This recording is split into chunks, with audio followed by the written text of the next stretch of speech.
three things.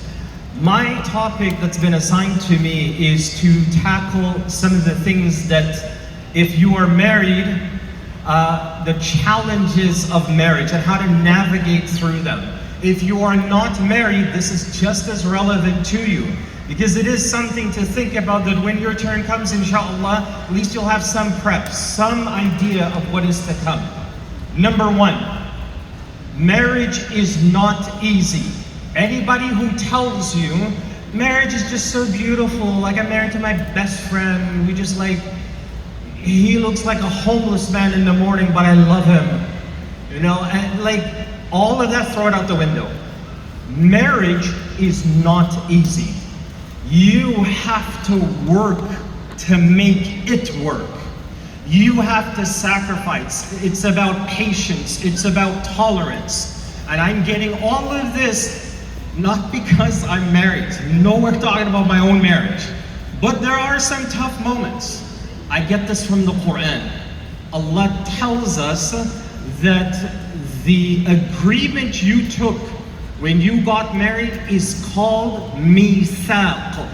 Mithaq. وَأَخَذْنَ مِنْكُمْ مِيثَاقًا غَلِيظًا. Allah said, I took from you, husband and wife, an agreement that is profound in the sight of Allah. Marriage is no joke. That's why it's for the mature. You have to have a certain level of maturity and knowledge and understanding, not just about marriage, about life, people, work, hardship, pain, balance, tolerance, enjoyment, security.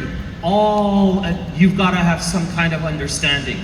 The word mithaq is the same word Islam uses to describe or to refer to treaty agreements between countries, is also called mithaq.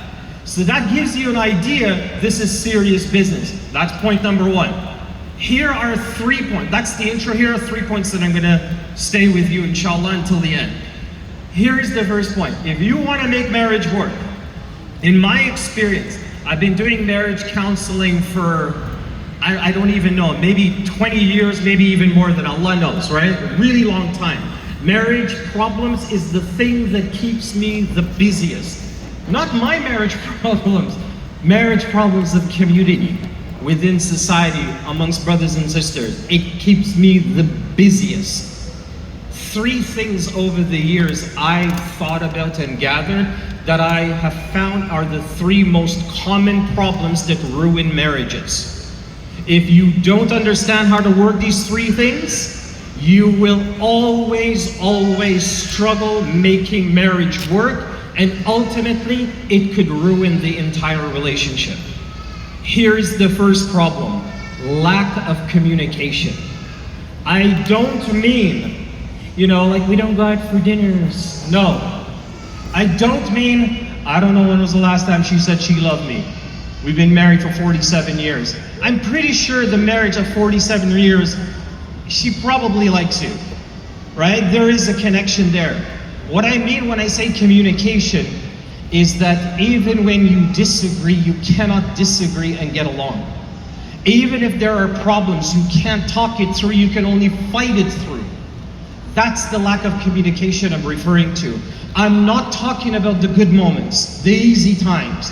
I'm talking about those tense moments when there's a clash. Oh my God, you're gonna go over to your mom's again? That kind of response. You're wearing that again?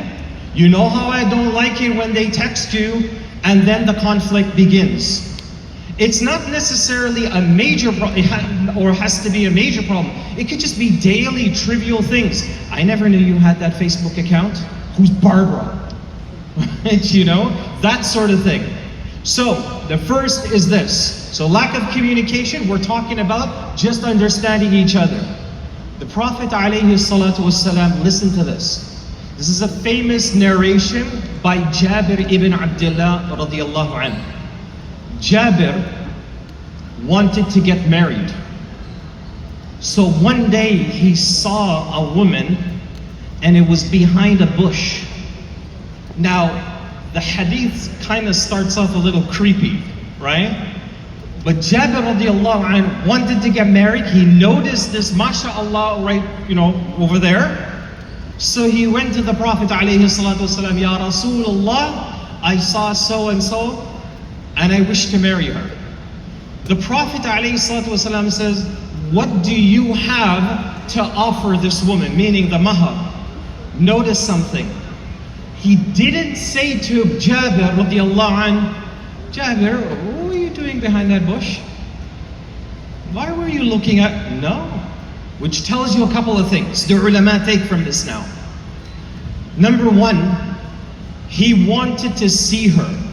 He didn't say, Ya Rasulullah, she's fully I don't know how she looks, but I know she's pious. Bismillah, I want to marry her. Because this happened again later on with Jabir. You know what the Prophet ﷺ told him to do?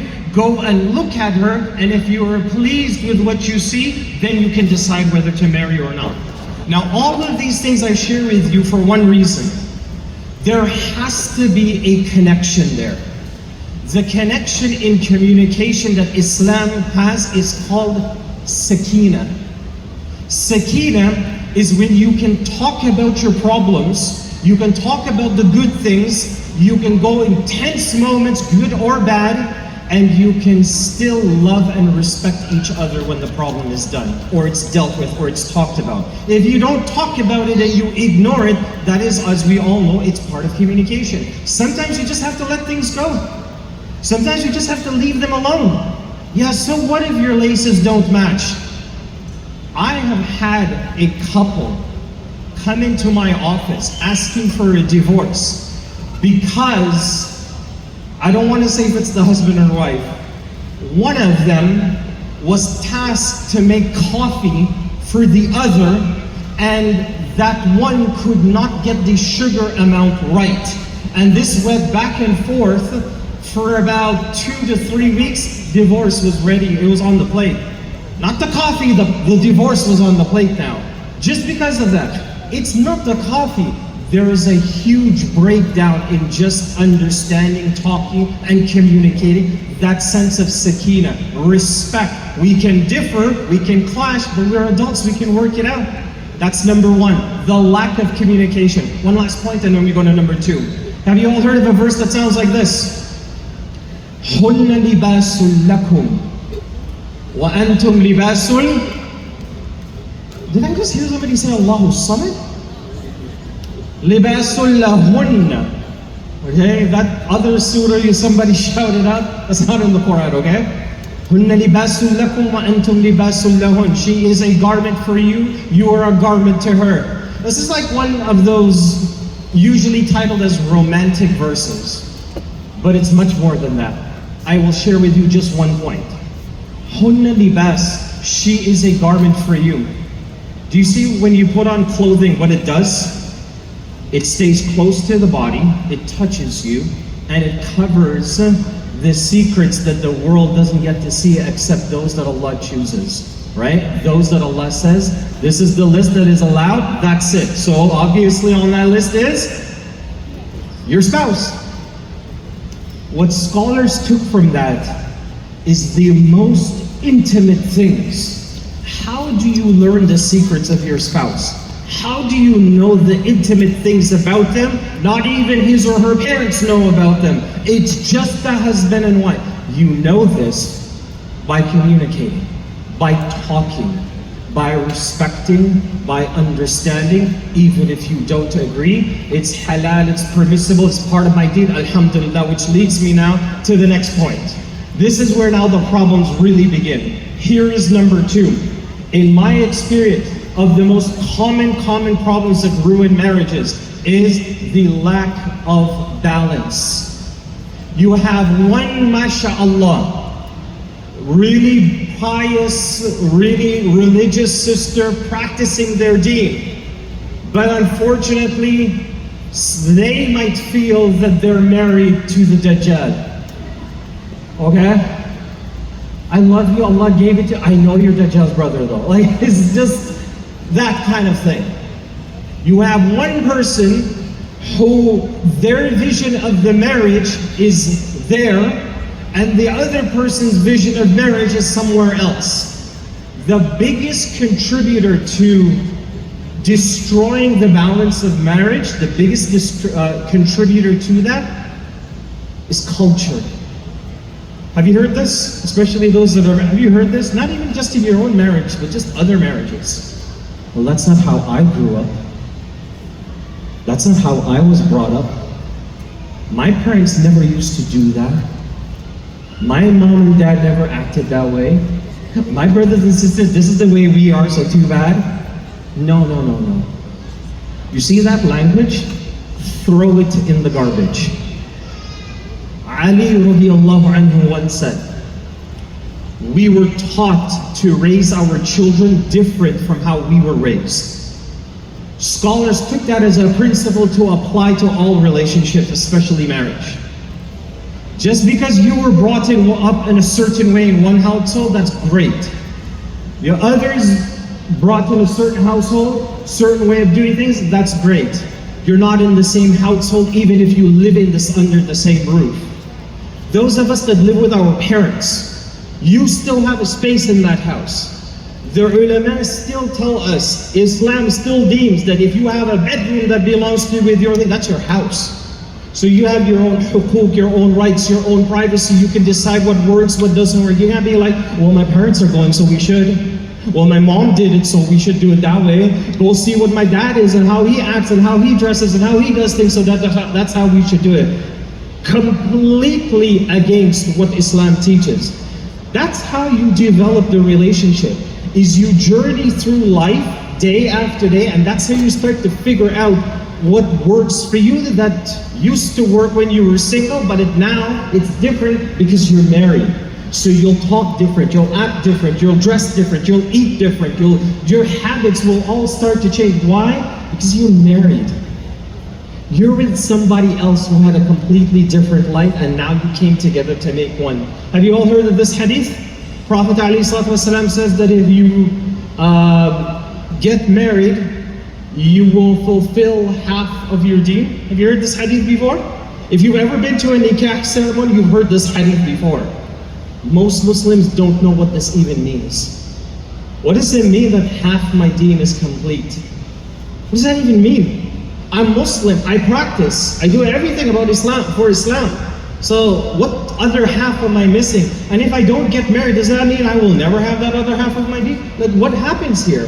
If I get divorced, does that mean now I lost half of this deen? So what does this mean? One explanation, complete half the deen, meaning marriage will put you through everything in life. You don't have to search for it, you don't have to find, because it's in your marriage. So, emotional struggles, maybe even physical struggles, maybe just the whole idea of patience and tolerance. Maybe you'll never experience patience when you're driving on the 401. Your anger will never be pushed to its limit. But in marriage, it's a whole different experience. Half your deed, meaning half of life's pains and hardships and struggles, you'll find half of it just in that relationship. If you navigate through it properly in accordance to the religion, you follow the rules, then all the blessings you would have had having the same struggles outside of marriage, now you're blessed with it because it's happening in your marriage. Everybody understand? That's half of your deen. So even if you're not married, life will give you all the struggles that marriage has in its own flavor, in its own way.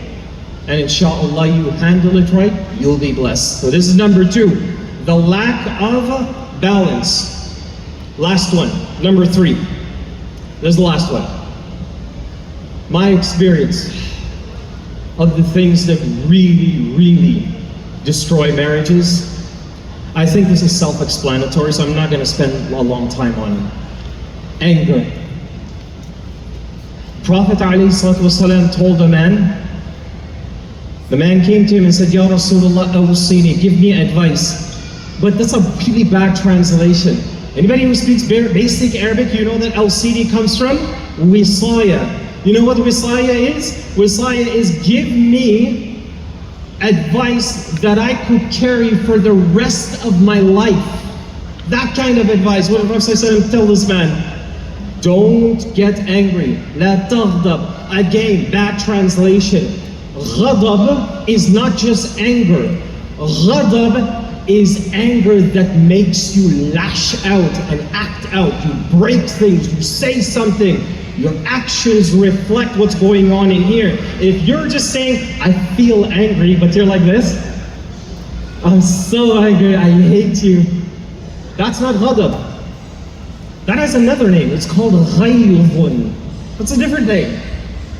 Ghadab, you see it. Even if they say nothing, it's all over their face. They kick like a door, throw a glass against the wall. Some things that unfortunately are quite typical in marriages these days. Don't lose control over your anger. There has never been recorded in the history of mankind that somebody who lost their anger, something good came out of it. That is one reason why the ulama tell us this hadith. While the Prophet ﷺ repeated himself over and over to this man, the man said, okay, don't get angry. What else, Ya Rasulullah? Don't get angry. Okay, next year, don't get angry. Countries have gone to war with each other because one person got another person angry. One of the first battles of Islam, Ghazwatul Khazraj, started off because one tribe, their camel crossed over and went to the other tribe's property and mixed with their camels, and it turned into a bloodshed war. Anger in marriage ruins marriage. It ruins the barakah and blessing of the marriage. The relationship and the love and the things that keep it going, all of it becomes extinguished. And I'll tell you one thing and I'm done. One thing and I'm done. If you want to control anger in marriage, there's no complicated process to that, to control anger in marriage. So whether it's coming from the husband or wife, it doesn't matter. If there's a fight and an argument, the best thing to do to extinguish and control that from escalating and becoming worse, the best thing to stop an argument when you're having it with your husband or wife, one person has to be the one who says, I'm not doing this. One person has to be the one under control. I cannot tell you any other way. The advice is great. You know how we're taught in the deen, when you get angry, go make wudu. Imagine that. You're like, listen, I'm gonna go make wudu. I still think you're Iblis, okay? I'll be right back. It's not gonna work. After you pray Fajr together or Maghrib together, you're leading Salah, but your wife is behind the curtain back there following you. She prayed, you prayed, but not really. That's not how you're going to solve this. One person has to say to themselves, you know what? I could argue, I could say something to you, I could get back to you, I could bury you with my words, but I'm just going to be quiet. I'm going to stop. وَإِذَا خَاطَبَهُمُ الْجَاهِلُونَ قَالُوا سَلَامًا. When the jahil, the ignorant, they're khutbah, they're shouting at you, you're this, you're that, you're this, you're that. These days with the whole Palestinian conflict, lots of us get khutbahs every day. Not the ones on Fridays though. We get different kinds of shouting, different kinds of people yelling and screaming all sorts of things to us. Allah says the true believer, when they're in that predicament, they respond with salama. Salama is, dude, chill. You know what? I'm not gonna talk to you right now. You know what, you're real angry? I'm not gonna answer it. Because fire plus fire equals what? Fire. So I'm gonna pause there, inshallah, these three things, and I leave you with this, and inshallah ta'ala, I hope that it's helpful. Marriage is like a GPS address. The address will take you to one destination, Jannah. When a husband and wife get married, they each come with their own GPS address. He takes the 407. That's his address to Jannah. She says, no, we can go local. We can skip the highway. That will also take us. Two different addresses going to the same destination. Marriage is when you take these two addresses and you make them one. Islam came and took all of these addresses that people have, their upbringing, their culture, their background, their preferences, their likes and dislikes, and threw it all out the window and said, you all have one GPS address to do now. And it's called the direction of Quran and Sunnah. When you have conflict and you can't figure it out as husband and wife, the first thing is you go back to our constitution in Islam. And that is, what does Allah tell us to do then? What does the Quran tell us to do? What does the Sunnah tell us to do? What would the Prophet ﷺ do if he was in this argument? You do that, inshallah, you will save your marriage, and you will be able to journey through all the hardship that marriage comes with. The moment we leave off Islam, that's when all the problems begin. I pray Allah Azza wa Jalla bless our marriages, Allahumma ameen. And those of us that are not married, it's still a great unionship. It is certainly, when it's done right, one of the best and most effective ways to come closer to your Creator, inshaAllah ta'ala. May Allah Azza wa Jalla bless you all. Jazakumullahu khairan. Assalamu alaikum wa rahmatullah.